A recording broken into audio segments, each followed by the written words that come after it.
दोस्तों आज हम पढ़ेंगे मेघ आए। पूरा चैप्टर आपका एक ही वीडियो में ख़त्म कर दूंगा और बहुत ही आसान लैंग्वेज में पढ़ेंगे। तो चलिए शुरू करते हैं। सबसे पहले मैं आपको बता दूं कि मेघ किसे कहते हैं। मेघ कहते हैं बादलों को, क्लाउड्स को। देखिए जब आसमान में बादल छा जाते हैं ना, तो ज़मीन पर काफ़ी ज़्यादा चेंजेस होते हैं। बरसात में हरियाली छा जाती है, पेड़ पौधे खिलखिलाने लगते हैं, सुनहरा मौसम हो जाता है, तरह तरह के कीड़े बाहर निकल कर आते हैं। दोस्तों मेघ यहाँ पर कहा गया है दूल्हे को। जी हाँ, क्लाउड्स कहा गया है दामाद जी को, दूल्हे को। जब शहर से दूल्हा आता है ना गांव में, तो गांव में बड़ी हलचल हो जाती है। सभी लोगों के चेहरे पर खुशी आ जाती है, बड़ा अच्छा एनवायरनमेंट हो जाता है वहाँ का, बड़े लोग बहुत ज़्यादा एक्साइटेड होते हैं। जब बारात को देखते हैं गांव में आते हुए तो लोग बड़ा एक्साइटेड हो जाते हैं। और इस तरह की एक्साइटमेंट होती है जिस तरह से लोग बादलों को देखकर एक्साइटेड होते हैं। सभी बूढ़े बच्चे जवान दूल्हे को देखते हैं, बारात को देखते हैं, उसका स्वागत करते हैं, बड़ी एक्साइटमेंट होती है उनके अंदर। बात आ रही है समझ में? जिस तरह से क्लाउड्स के आने से मौसम बहुत बढ़िया हो जाता है, उसी तरह से जब दूल्हा बारात लेकर आता है गांव में, तो गांव का मौसम बहुत बढ़िया हो जाता है, बहुत एक्साइटमेंट होती है लोगों में। चलिए मैं आपको लाइन बाय लाइन समझाता हूँ। मेघ आए बड़े बन ठन के सवर के। मेघ का मतलब मैंने आपको बताया बादल। बन ठन के सवर के मतलब पूरी तैयारी के साथ में आए हैं, एकदम बन ठन कर आए हैं। तो इस लाइन का मतलब है कि बादल पूरी तैयारी के साथ में आए हैं, मतलब जो दूल्हे राजा हैं, जो दामाद जी हैं, वो पूरी तैयारी के साथ आए हैं, पूरा बन ठन कर आए हैं। आगे आगे नाचती गाती बयार चली। बयार कहते हैं हवा को। अब देखिए बादलों के आगे ना नाचती गाती हुई हवा चल रही होती है। देखो दोनों लाइंस का मतलब ये है कि दूल्हा बड़ा सज सवर के तैयारी के साथ बारात लेकर आया है, और दूल्हे के आने की जो हलचल होती है वो बहुत तेज़ी से फैल जाती है। दूल्हा बाद में आता है, उसके आने की खबर पहले आ जाती है, शोर मचने लगता है, जो बच्चे होते हैं वो भागते हैं और एक दूसरे को खबर बताते हैं कि बारात आने वाली है, बारात आने वाली है। तो एक्साइटमेंट पहले से शुरू हो जाती है। तो इन लाइंस का मतलब ये है कि बादल बिल्कुल तैयारी के साथ में आए हैं और उनके आगे हवा चल रही है, हवा बह रही है। लेकिन इस बात से पोएट ये कहना चाह रहे हैं कि दूल्हे राजा पूरी तैयारी के साथ में आए हैं और बारात के आने का शोर मच चुका है। बच्चे बहुत तेज़ी से भाग रहे हैं, नाच रहे हैं और शोर मचा रहे हैं कि बारात आने वाली है। दरवाजे खिड़कियां खुलने लगीं गली गली। बोलते हैं कि दूल्हे को देखने के लिए गली गली में दरवाजे खिड़कियां खुलने लगीं। गांव में बड़ी एक्साइटमेंट हो जाती है, सभी जो दरवाजे होते हैं, खिड़कियां होती हैं, वो खुल जाती हैं और गली गली में से लोग झांक कर देखते हैं बारात को। ये बिल्कुल इसी तरह से है, जब बादल आता है गांव में तो सभी लोग एक्साइटेड हो जाते हैं और अपनी खिड़कियों को खोल खोल कर देखते हैं। उसी तरह से दूल्हे को भी खिड़कियां खोल खोल कर देखा जा रहा है। पाहुन जो आए हो गांव में शहर के। पाहुन कहते हैं दामाद को। तो कहते हैं कि इस तरह से लोग अपनी खिड़कियों और दरवाजे को खोलकर देख रहे हैं, झांक कर देख रहे हैं, जैसे मानो गांव में शहर से दामाद आया हो। दोस्तों मैं आपको बता दूं, थोड़ा सा ना कन्फ्यूजन हो सकता है यहाँ पर आपको। देखिए पोएट शुरू से बात कर रहा है बादलों की, उसने एक बार भी दूल्हे का नाम नहीं लिया था, लेकिन बादलों के ज़रिए वो दूल्हे के बारे में बताना चाह रहा था। तो यहाँ पर उसने एक हिंट दिया है। यहाँ पर वो कहता है कि लोग तो इस तरह से देख रहे हैं जैसे कोई दामाद आया हो।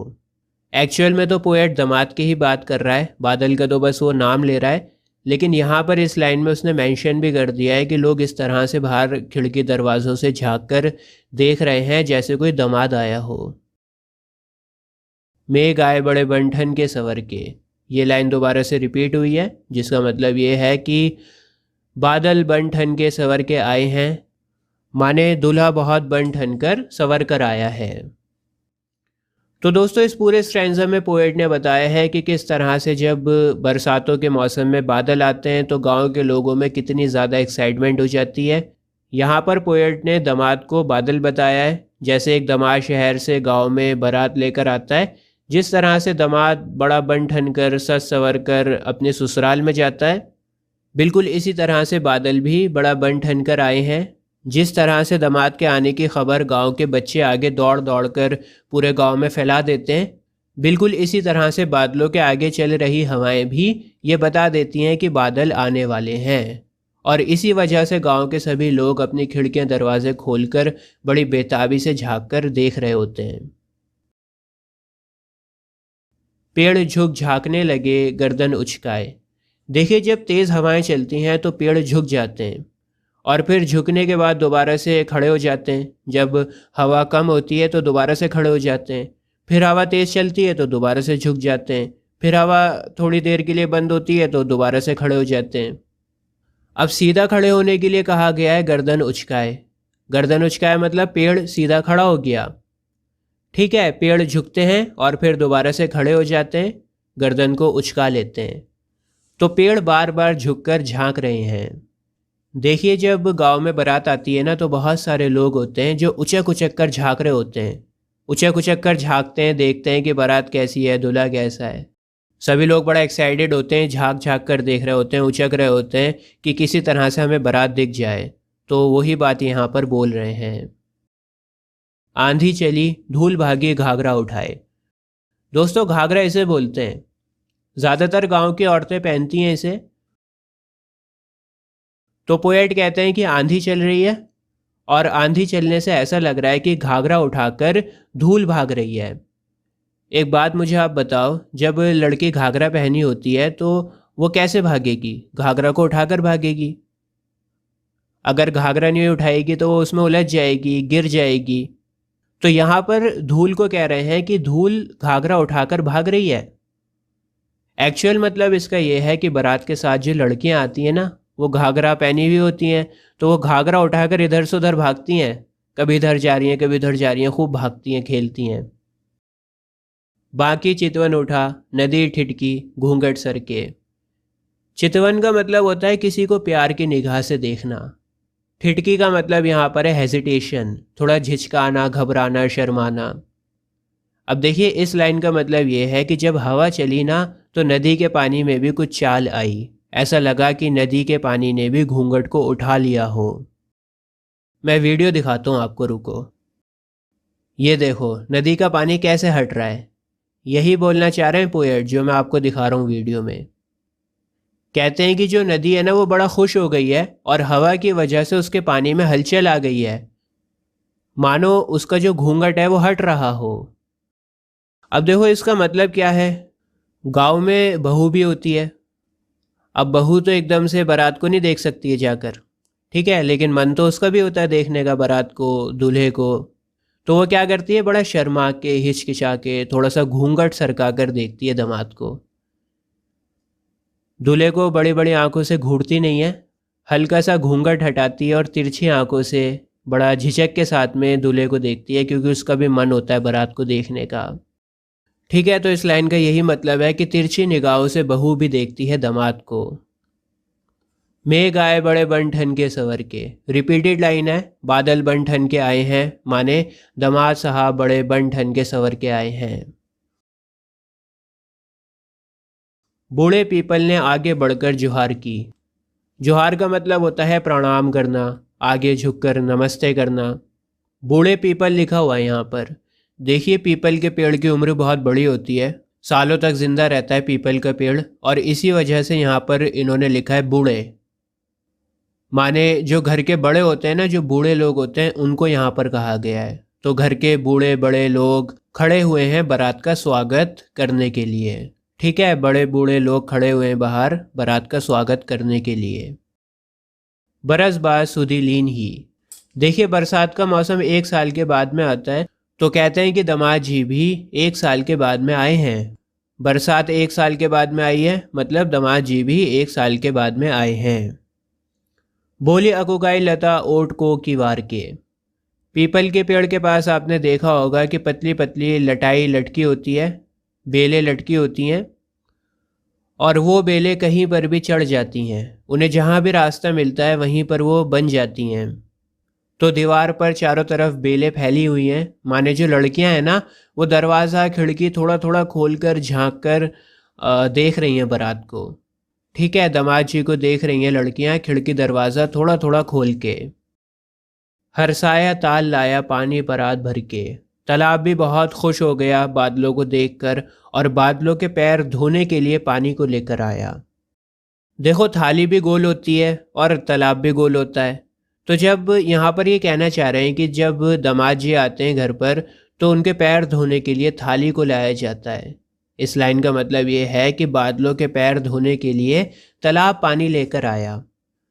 लेकिन जो एक्चुअल मतलब है वो ये है कि दामाद के पैर धोने के लिए थाली को लेकर आया गया। थाली भी गोल होती है और तालाब भी गोल होता है। मेघ आए बड़े बन ठन के सवर के, रिपीटेड लाइन है। बादल आए बड़े बन ठन के सच सवर के, दामाद जी आए बड़े बन ठन के सवर के। क्षितिज अटारी गहराई दामनी दमकी। क्षितिज कहते हैं हॉरिजन को। देखिए जब आप बहुत दूर देखते हैं ना तो ऐसा लगता है कि ज़मीन और आसमान मिल गए हैं, लेकिन ऐसा होता नहीं है, पर आपको लगता है कि ज़मीन और आसमान मिल गए हैं। देखो ये पिक्चर देखो, इस पिक में ऐसा लग रहा है कि ज़मीन और आसमान मिले हुए हैं। क्योंकि ये पिक्चर बहुत दूर से ली गई है तो ऐसा लग रहा है कि ज़मीन और आसमान मिला हुआ है, पर असल में ऐसा होता नहीं है। क्षितिज अटारी गहरी दामनी दमकी, क्षमा करो गांठ खुल गई अब भरम की। दोस्तों इन लाइंस का मतलब ये है कि दुल्हन को अपने दूल्हा के आने की खबर एक भरम लग रही थी। उसे लग रहा था कि ये जो खबर चल रही है बारात के आने की, ये एक झूठी खबर है, ये बस मेरा एक भरम है। ये बात दुल्हन को झूठ लग रही है, भरम लग रही है। लेकिन जब बारात घर में आ गई और ऊपर छत पर गई तो मानो दुल्हन के जिस्म में बिजली सी दौड़ गई। दामिनी का मतलब होता है बिजली। बात आ गई समझ में। दुल्हन जब बारात को छत पर जाता देखती है तो उसको समझ में आ जाता है कि ये कोई भरम नहीं है, ये बिल्कुल सच बात है कि बारात वाकई में घर पर आ गई है। और दूल्हे के आने से उसके जिस्म में बिजली सी दौड़ने लगती है। जब दुल्हन का भरम टूटता है, उसको पता लगता है कि बारात आ गई है, तो वो मन ही मन अपने प्रेमी से, अपने दूल्हा से क्षमा मांगने लगती है, माफ़ी मांगने लगती है। इसका दूसरा मतलब भी आपको समझा देता हूँ। देखिए जब बादल नहीं आ रहे होते ना तो बहुत कोसा जा रहा होता है कि बादल क्यों नहीं आ रहे, क्यों नहीं आ रहे बादल, इतनी गर्मी हो रही है, इतना परेशान हो रहे हैं, अब तो मौसम भी आ गया है बरसातों का, अब तो टाइम भी हो गया है, पता नहीं क्यों नहीं आ रहे बादल। लेकिन बादल को देखकर कहा कि क्षमा कीजिए, हमारा जो भ्रम था वो टूट गया है, आप तो आ गए हैं। बाण टूटा झरझर मिलन के आंसू ढर के। और फिर फाइनली जब दोनों प्रेमी का मिलन होता है, जब दोनों प्रेमी आपस में मिलते हैं तो उन्हें इतनी खुशी होती है, इतनी खुशी होती है कि उनकी आंखों से खुशी के आंसू बहने लगते हैं। ठीक है, जब वो दोनों एक दूसरे के कांटेक्ट में आते हैं तो उन्हें बहुत अच्छा लगता है और उनकी आंखों से खुशी के आंसू बहने लगते हैं। दूसरा मीनिंग ये होगा इसका कि जो प्यासे लोग हैं, जो पानी के लिए तड़प रहे थे, बहुत गर्मी थी, बहुत सूखा था, तो उनके ऊपर भी झरझर पानी बरसने लगा। प्यासे लोगों को भी पानी मिल गया, तड़पते लोगों को भी पानी मिल गया।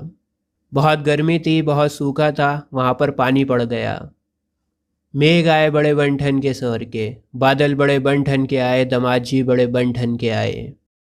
दोस्तों ICSE क्लास 9-10 के सारे चैप्टर्स आपके मैंने कवर कर दिए हैं। अभी जो आपकी स्क्रीन के ऊपर प्लेलिस्ट आ रही है, इस प्लेलिस्ट पर क्लिक कर आपको सारे चैप्टर्स मिल जाएंगे। आज के लिए बस इतना ही। जय हिंद।